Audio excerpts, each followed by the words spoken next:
What does it mean to be prepared? The word carries a sense of finality. A person predicts a path forward, anticipating as many potential obstacles and challenges as possible, and takes action to control the journey ahead. Of course, it seems a prudent and reasonable attitude to take. We're constantly warned to be prepared for natural disasters. From a young age, we're encouraged to prepare for our tests and quizzes and class discussions. The Boy Scout motto is always be prepared, which seems a recipe for anxiety to me, but then again, I never was a Boy Scout. It begs the question, can one truly be prepared, at least in any complete way? I think what we mean by the word is something akin to get ready for changes to come your way. And the implication is that some kind of predictive behavior will help to control said changes in a manner that prevents us from missing out on our goals. I have no argument with that more nuanced interpretation of the word, but the pesky little verb to be makes it seem so essential and so final, not to mention the domineering always the Boy Scouts like to put before the whole thing. I was joking with Tom Gencarelli the other day. Applause, please. Sorry. And he recommended that I stop dead in the middle of my presentation in the spirit of half-preparedness, given the title of this talk. I have to admit that's tempting, a lot less work, but that feels a lot more like half-assery than half-preparedness. And while those of you who know me might consider that par for the course, I didn't intend that meaning at all. Half-assery could also be called half-heartedness for a polite crowd, and I would never recommend doing anything half-hearted. If something is worth doing, it's worth doing in as wholehearted a way as possible. So what is it exactly I'm proposing to defend? What do I mean by half-preparedness, and what's so good about it anyway? I'm glad you asked. General semantics is a discipline informed by the idea that human beings are mostly unable to perceive, conceptualize, or describe the totality of our environments. We have limits, and along with those limits, we're susceptible to illusions, many of our own making. In recognition of these limitations and illusions, we are called to be more thoughtful and considerate of our thinking and languaging. One familiar premise in the general semantic sphere is consciousness of abstracting. We also acknowledge, thanks to Alfred Korzybski, that the map is not the territory. Whatever we identify as significant is only significant to us at a given moment for a particular reason and does not guarantee that said idea will continue to be significant indefinitely and may not be significant at all to other users of the map. The map will change as our experiences influence our understanding and as we encounter others who operate by completely different maps. Life is a process of building. We build knowledge through the chain of experience, perception, conceptualization, and socialization. During that process, we develop a complex structure of conscious and unconscious thought that guides us in our action and reaction to the circumstances in which we're engaged. We live in a constant building, repairing, and rebuilding state. Given that understanding of our reality, it stands to reason that one purpose of programmatic learning is to develop the power to confront every new experience with a stable yet flexible mindset. Our mental habits must be built on firm ground, so to speak, but we also must be expert at coping with new experiences, perceptions, concepts, and social situations.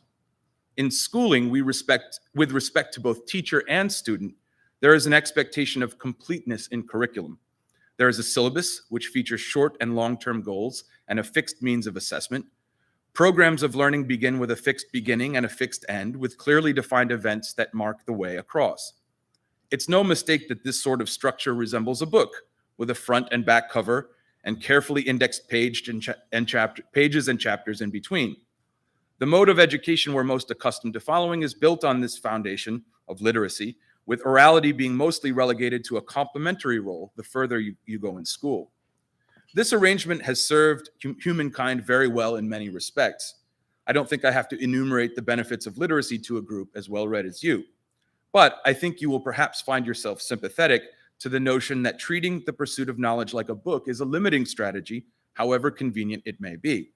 The illusion we create in the process fixes knowledge in space and suggests that it can be captured whole, that there is some end at which we may arrive.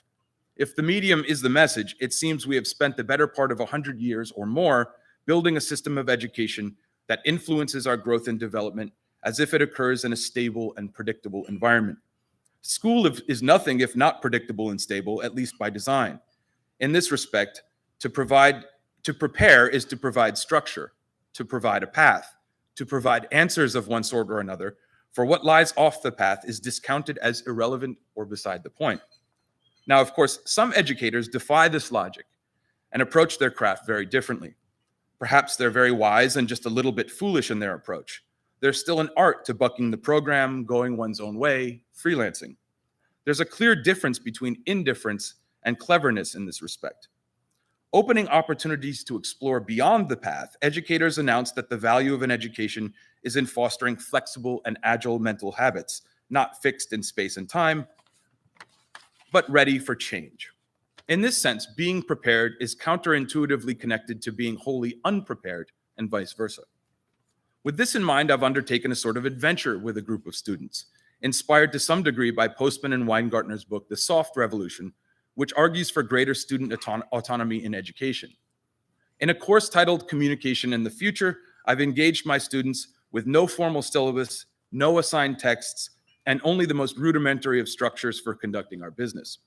The course requirements are mostly connected to the college's requirements, and we're making things up along the way, at least to some degree.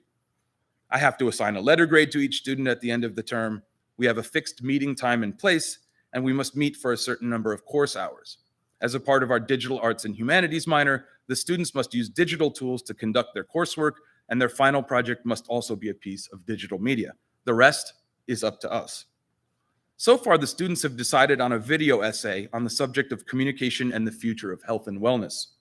They've developed a rubric for assessing their weekly group work, and we're splitting the grade associated with that assessment 50-50. There is space for qualitative assessment, which allows students to be reflective about their week's work, whether they were satisfied with the process and quality of their teamwork, and what they would do differently to improve. With some guidance from their instructor, the students have begun to pursue definitions and explanations of health and wellness and are collecting source material to help them produce content relevant to communication. We have discussed the role of communication in understanding what's meant by health and wellness and how it's represented symbolically in our culture and in other cultures. We've discussed the role of techniques and technologies in the way we take action around the ideas of health and wellness, including historical perspectives. Most recently, I've asked students to talk about who they may need or want to speak with to learn more about their topic. Between sessions, students use online tools like Slack and the suite of Google's resources to collaborate, discuss, and organize their tasks. If work remains incomplete by class time, we use our in-person sessions to reconcile differences, deliberate steps forward, and we often take votes on priorities and on choices we need to make before we can proceed. As a teacher, I've chosen the role of advisor over instructor for the most part. I've done my best to leave the sessions and collaborations and decisions to the students until such a time they seem confused or at an impasse. It's only been 5 weeks since we've begun this adventure together, and things have proven challenging at times. Students are not accustomed to speaking with one another in a school environment. They are unaccustomed to defining their own roles and setting their own priorities. Often they're at a loss to begin their work without some kind of prodding from me. This is not to say that they're indifferent to starting their work, but rather they have no ritual to structure the process, save the school rituals that have governed most of their lives to date. I might argue that their schools and teachers' preparedness has resulted in the students' unpreparedness and disorientation when it comes to being entrepreneurial, active in their own learning, and independent. Well, this is the main point of the experience after all. Education is a process by which people seek transformation, be it new knowledge, new skills, or new perspectives. While the subject matter of any class may be novel in those respects, mostly the process is not. Again, if the medium is the message, it's imperative to turn our attention to the form of the educational environment ahead of the content. The most significant transformation we can expect from students in their traditional learning environments is superficial at best. Yes, they may come out of any course improved in their understandings and abilities, but only insofar as those understandings and abilities can be applied in the laboratory that is the classroom. The structure in the environment is almost manically prepared ahead of them. The rules of the game are virtually identical whether they're studying science, math, language, art, or anything else for that matter.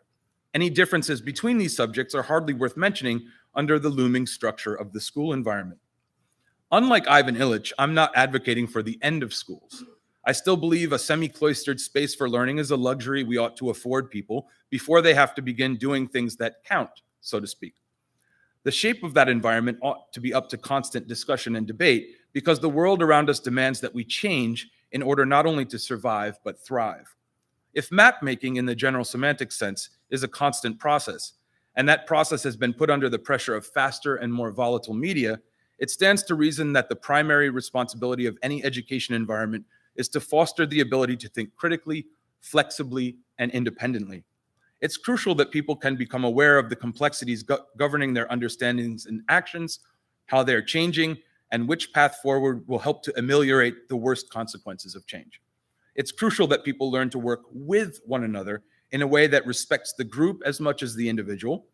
It's crucial that people learn how to define roles, set goals, and deliberate in a civil fashion by way of processes deemed fair by the community. Talking to students about these things is not nearly enough. The primary mode of their educational experience must be governed by principles that foster direct experience in these matters. People will adopt modes of thought, mental habits, resembling the shape of their environments and experiences, and so those environments and experiences must be scrutinized with the same care as the lesson plans employed in service of different subjects. In this spirit, I'm here to defend the idea of half-preparedness in the service of learner autonomy and the benefits of confusion, question-making, open exploration, identification of resources, and so on. Thank you very much.